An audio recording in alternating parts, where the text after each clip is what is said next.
আসসালামু আলাইকুম, কেমন আছেন বন্ধুরা? আশা করি অনেক ভালো আছেন। ভিডিও দেখে আপনারা বুঝতে পারছেন যে আমি আজকে কি নিয়ে ভিডিও বানাতে যাচ্ছি। বন্ধুরা, আপনাদের জানিয়ে দেওয়া দরকার যে আজকের ভিডিওতে আমি কিছু বলবো না। এই বরবাদ মুভিটি নিয়ে নেট দুনিয়ায় ঝড় উঠে গেছে। দর্শক থেকে শুরু করে নায়ক নায়িকা পর্যন্ত বলা বলি করছে। তবে এই ডায়লগটি আমারও একটু দিতে ইচ্ছে করতেছে, হে জেল্লো মাল দে। সো বন্ধুরা, আর বেশি দেরি না করে চলুন জেনে আসি কে কি বলতেছে। বরবাদে তার যে লুক, মানে তার যে কি বলবো অ্যাকশন, এটা জাস্ট ওয়াও বলে ছোট করা হবে। তবে এটুকু বলবো যে সে যখন ওই যে একটা হোয়াইট ড্রেস পরে, ড্রেস না যেটাকে বলা হয় নাইট ড্রেস বা শাওয়ার ড্রেস, ওটা পরে যখন হেঁটে যাচ্ছিল, এই মানুষটাকে আমি কখনো দেখিনি। আমি যদি দর্শক সারিতে থাকি তাহলে মানুষ যেমন নায়কদের ফ্যান হয়ে যায় না, পাগল হয়ে যায়, যে একবার যদি দেখতে পেতাম। তো এই শর্টটুকুর জন্য আমার কাছে মনে হয়েছে যে আমি একটা দর্শক, ছোটখাটো দর্শক, আমি এই হিরোকে কাছে থেকে দেখতে চাই। তো সেখান থেকে আমি বলবো যে আমাদের মেগাস্টার, আমাদের মহারাজা, আমাদের সবার ভালোবাসার নায়ক শাকিব খানের সিনেমা বরবাদ যেভাবে চলছে, এটা আমাদের ইন্ডাস্ট্রির জন্য অনেক গর্ব করার বিষয়। সো আমি চাই এভাবে বরবাদ চলুক এবং তার পাশাপাশি অন্য সিনেমাগুলোও চলুক। আর জঙ্গলি তো আমরা দেখছি যে আমাদের যে পারিবারিক যে সেন্টিমেন্ট, যেভাবে দর্শক আসলে ইমোশনালি এটা গ্রহণ করেছে, সো সবগুলো সিনেমার জন্য অনেক ভালোবাসে। সবাই জঙ্গলি দেখুন। আর বরবাদ তো যেভাবে সবগুলো স্ক্রিন আমরা হাউসফুল দেখছি, so hats off to the Borbaad team. 10 Shakib খানকে কত দিবেন আউট অফ 10? আমি আসলে সাকিব খানকে 10-এ 10 দিলাম। আচ্ছা, একটা জিনিস আমার মনে হয় যে এটা বলা উচিত, সেটা হচ্ছে যে একলা মানুষ সবাইকে কিন্তু খুশি করতে পারবে না, কোনো মানুষই জীবনে পারে নাই। বাংলা চলচ্চিত্রের শেষ হিরোর নামটাই হচ্ছে শাকিব খান। এরপরে আর কোনো আমি কাউকে বলবো না।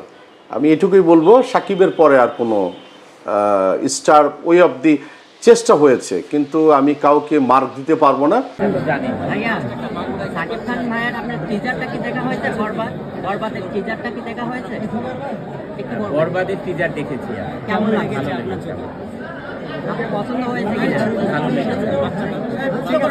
এই ছবি 10 বার 20 বার যতবার ইচ্ছা ততবার দেখা যায়। এন্ড যদি দেখেন হলে, ট্রাস্ট মি, টাকা উসুল। প্রত্যেকটা ডায়লগ থেকে শুরু করে অ্যাক্টিং সিন, ফাইটিং সিন যা ছিল, এটা মনেই হচ্ছে না যে এটা কোনো বাংলাদেশি মুভি আর বাংলাদেশের মেক করা পসিবল। প্লাস সাকিব ভাইয়ার যে লুকটা ছিল, প্রত্যেকটা মোমেন্টে সিকোয়েন্সে সাকিবের লুকটা যে চেঞ্জ হয়েছে, I think it was just mind blowing. আমি নিজের হাইপ তোলার জন্য সিনেমাটা নির্মাণ করি নাই ভাই। আমি সিনেমাটা মানুষ দেখুক এইটার জন্যই আমি সিনেমাটা নির্মাণ করছি। ওই জিনিসটা যদি মাথায় রাখতাম তাহলে হয়তো বা সিনেমাটা ঠিকঠাক বানাইতে পারতাম। আমি সিনেমাটা ঠিকঠাক বানানোর চেষ্টা করছি। আমার নিজের একটার পর একটা ছবি দেওয়ার পর হাইপ উঠবে, আসলে এই চিন্তা আমার মাথায় ছিল না, এখনো নাই। এখনো এর জন্যই আমারে সবাই বলে যে ডিরেক্টর চুপ কেন, ডিরেক্টর চুপ কেন, ডিরেক্টর চুপ কেন, এর জন্যই বলে। আমি যদি হয়তো বা অনেক বেশি ছবি টবি দিতাম অথবা অনেক বেশি ইয়ে করতাম তাহলে হয়তো বা নাও বলতে পারতো, কিন্তু আমার স্ট্র্যাটেজি অ্যাকচুয়ালি এরকম না। একটা ছেলে ভালোবাসার জন্য যে কি করতে পারে, ছবিটা দেখলে বিশ্বাস করতে পারবেন। ছবিটা অনেক ভালো হয়েছে, ছেলেরা অনেক ভালোবাসে, মেয়েরা দুর্বলতা নেয়, ছেলেদের এই ভালোবাসার সুযোগ নেয়। আর একটা কথা, পাপ কিন্তু বাপরেও ছাড়ে না। সাকিব এর বাপ যত পাপ করছে, ওইটার জন্য সাকিবের কিন্তু লাস্ট পরিণতি এটা হয়েছে। সাকিব খানকে নিয়ে মন্তব্য করবে না কেন? সাকিব খান যদি আজকে ফিল্ম ছেড়ে দেয়, এই যারা মন্তব্য করে এফডিসিতে, ওদের তো ভাত থাকবে না, এফডিসি বন্ধ হয়ে যাবে। ঠিক তো সাকিব খান ওদের দিকে তাকায়া আরো নিজেকে ডেডিকেশন দিয়ে নিজেকে একটা অনন্য উচ্চতা নিয়ে গেছে, যে ওরা না হলে আমার নিয়ে পেশাল না পারলে খাইব কি। এখন তো সিনেমা নাই, এই পেশাল পেরে চামচামি করেই খাইতে হয়। বরবাদের টিকিট পাইবেন না, তারা যে অন্তরাত্মা দেখবেন। ঠিক টাকাটা যেন আমাদের মেগাস্টারের ঘরেই থাকে। যে গাছে ফল থাকে সেই গাছেই তো লড়া দেয় নাকি? সাকিব খানের কাছে ফল আছে, সাকিব খানকে নিয়ে একটু আওয়াজ তুললে, বাতাস দিলে, চতুর্দিকে হেলে দুলে, এই কারণেই বলে। সিম্পল। নেশা নেওয়ার যত স্টাইল আছে সবগুলো শেখানো হয়েছে এই ছবিতে। আমার কাছে ভালোই লাগে নাই ভাই। বরবাদ হুদা খালি কুপাকুমি, খালি মারামারি, খুব শক্তিশালী গল্প বরবাদে নাই। সাকিব খান যদি কোকেন টানতেছে, সাকিব খান জবাই দিতেছে, সাকিব খান কুপাইতেছে, সাকিব খান হেরোইন খোর, মানে 12-13 মিনিটে আমি বলি সিনেমা সেঞ্চুরি দেওয়া ঠিক হয়নি। সাকিব খান কোকেন টাকলে হুড়ে দিতেছে, তার মানে কি কমন পড়তেছে? তা হিরো যদি এগুলা করে ভাই আমরা কি করব বলেন তো? ভালো, ইনশাল্লাহ ও বাংলাদেশে অবশ্যই সুনাম বয়ে আনবে। ও একজন ভালো আর্টিস্ট, ভালো মানুষ, আমি তার সাফল্য কামনা করি। আজকে ও যদি বাংলাদেশের বাইরে সুনাম অর্জন করতে পারে, ভালো করতে পারে, আমাদের বাংলাদেশ ইন্ডাস্ট্রির জন্যই তো উপকার। সাকিবের কাছে কোনো প্রতিদ্বন্দ্বী নেই কেন? এই প্রশ্নটা আপনারা নিজেরা কখনো বলেন না কেন? আমি বিশ্বাস করি সে তার প্রতিদ্বন্দ্বী তৈরি হতে দেয়নি। কেন দেয়নি সেটা আপনারা জানেন, আমি বলবো না। কিছু কিছু সময় you have to speak the truth. আমি বলছি না খালি পোস্টে গোল দিচ্ছে, এটা সম্ভব না। বিকজ আনডাউটলি বলবো যে হি ইজ ব্লেসড বাই আল্লাহ, না হলে আমি আমার তরফ থেকে অবশ্যই কিং খানকে আমি বেস্ট উইশেস জানাতে চাই।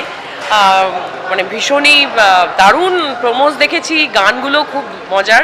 তো আমি নিশ্চয়ই বলবো বরবাদও অবশ্যই দেখতে সবাইকে।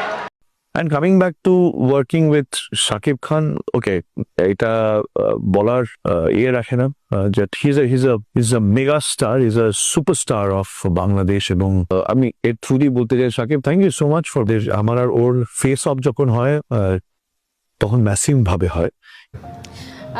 অবশ্যই সাকিব খান তো সাকিব খানই আমাদের দেশের 1 নম্বর হিরো।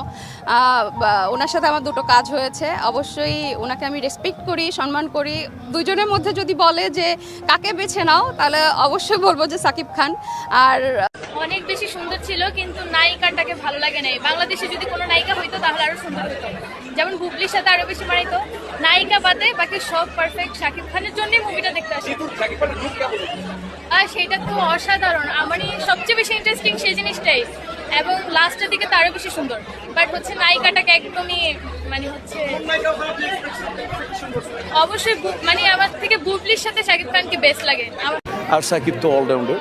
সাকিবের বরবাদ ছবি তো ওই ছবিতে আমরা আছি, এবং আরও অনেক ভালো ভালো শিল্পী আছে। আমি এখন না বলে হয়তো আপনারা জেনে গেছেন। 3টা ছবি হচ্ছে ইনশাআল্লাহ। আশা করি 3 ধরনের দর্শক এবার বঞ্চিত হওয়ার কোনো সুযোগই নেই। আশা করি প্রত্যেকটা সিনেপ্লেক্স থেকে আরম্ভ করে সিঙ্গেল স্ক্রিন সব জায়গায় এবং ডিজিটাল মিডিয়াতে এই ছবিগুলো জয়জয়কার থাকে। সাকিব খান অভিনয় হয় না এমন না, বাট আমাদের বাংলাদেশের বর্তমান জেনারেশনে যেমন ছবি আমরা এক্সপেক্ট করি ওরকম ছবি হয়তো তৈরি করতে পারে না, কিন্তু বর্তমানে এই ছবি যেটা মানে ভাইব ক্রিয়েট করছে, ইনশাআল্লাহ ফিউচারে আমরা আরো অনেক ভালো ভালো ছবি পাবো। অসাধারণ ছবি হয়েছে। ধন্যবাদ। শাকিব খান এই খান ওই খান আসে না, বেয়াদব, ঠিক আছে, ফাইন। মনে করেন আজকে সুচন্দা আর সুচন্দা আন্টি সামনে আছে, উনি যদি কালকে শাকিবকে ফোন করে বলে শাকিব তুমি এফডিসিতে পরিচালক সমিতিতে আসো, আমি তোমার সাথে কথা বলবো, শাকিবের বাপের ক্ষমতা নাই বলবে যে না আমি আসবো না। এটার জন্য কেস করার দরকার হয় না, বাড়িতে ওকে নোটিশ পাঠানোর দরকার হয় না। আমরা ভুলে গেছি নিজেদের সম্মান করতে। ভাই বাংলাদেশের সবচেয়ে বাজে মুভি যদি হয় তাহলে এটা, ঠিক আছে, পুরো 2.5 ঘন্টা ভাই টাইম ওয়েস্ট। কেউ যারা টাকা বেশি হয়েছে তারা এই মুভিটা দেখতে আসেন। কোনো স্ক্রিপ্ট নাই, কোনো মুভির কিচ্ছু নাই, আগা নাই মাথা নাই। ভালো লোক ভাই, আমি কালকে দেখছি, আজকে দেখার জন্য আসছি, টিকিট পাই না, এই যে 10টা টিকিটের টাকা নিয়ে ঘুরতেছি। কালকে আমি নিজে দেখে গেছি ভাই। সাকিবের ছবি দেখার যোগ্যতা হয় এই মুভির উপরে ভাই মুভি নাই, এই জায়গায় আমরা না আসে নাই। সে হলো ভাই আফানিসুর দালাল, সে নিশুর দালাল, সে আমের দালাল, সে হলো যারা শাকিব খানকে দেখতে পায় না তার দালাল সে, তাই উল্টা পাল্টা কথা বলে গেল ভাই। আমরা ভাই সাকিবের না, কিন্তু আমরা সাকিবের ছবি দেখতে ভালোবাসি ভাই।